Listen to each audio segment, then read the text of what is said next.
Prince Charles has led tributes to the Queen for the remarkable achievement of serving 70 years on the throne, the first British monarch to reach the milestone. Her accession came on this day back in 1952, with the Prince now welcoming his mother's platinum anniversary announcement of her wish that his wife, Camilla, be known as Queen Consort when he becomes king. He says he and the Duchess of Cornwall are deeply conscious of the honour. Here's our royal correspondent, Nicholas Witchell. I look forward to continuing to serve you with all my heart. The pledge of a monarch who's already done her duty for 70 years and whose commitment clearly remains undimmed despite the passage of years.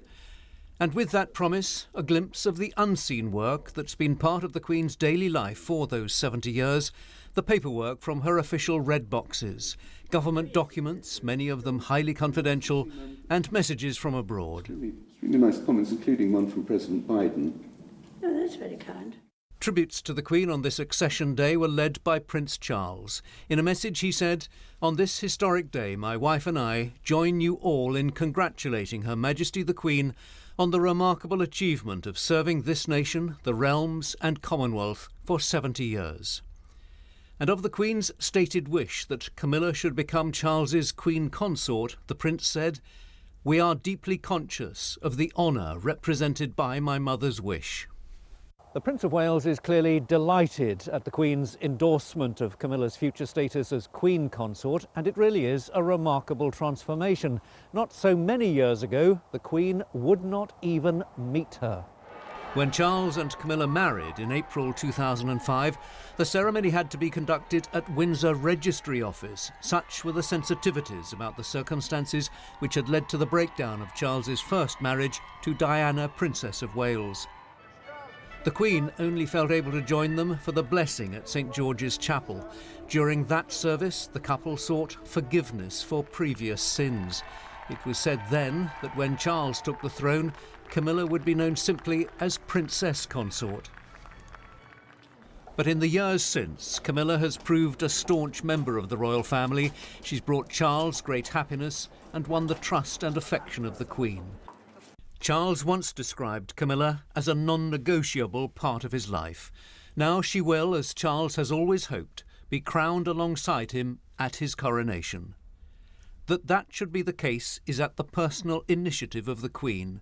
70 years? Extraordinary, isn't it? But until that day, it is Elizabeth who will continue to occupy the throne. In her accession day statement, she said she was humbled by the loyalty and affection she continued to receive. She signed her message, "Your servant, Elizabeth R." Nick, it was a significant Platinum Jubilee statement from the Queen this weekend. I mean, what struck you most about it, do you think? Clive, first and foremost, her absolute commitment to continue. Now, it really could not be clearer. She commits herself again to that 1947 pledge. You remember the one, "Whether my life be long or short, I devote it to your service." She says quite explicitly, "I look forward to continuing to serve you with all my heart." Yes, she has reigned now for 70 years, and she will continue to the end. She is a little more frail physically, that's what people who saw her at Sandringham yesterday said, but mentally she remains as sharp, active and engaged as possible. There's also, I think, something touchingly reflective about her statement. I picked out that one phrase, "I'm humbled by the loyalty and affection that you continue to give me." There's a simplicity, a modesty, as the Archbishop of Canterbury said a few days ago. One of her themes is, "It's not about me," and that, I think, comes through very strongly. At the same time, of course, she wants to ease the way as much as possible to her successor. She is starting clearly to think about this. At a stroke, she has neutralised the whole issue of what Camilla is going to be called. She wants her successor, whenever that moment comes, to have as smooth a path and as stable an accession as possible. OK. Nick, many thanks. Nick Witchell there.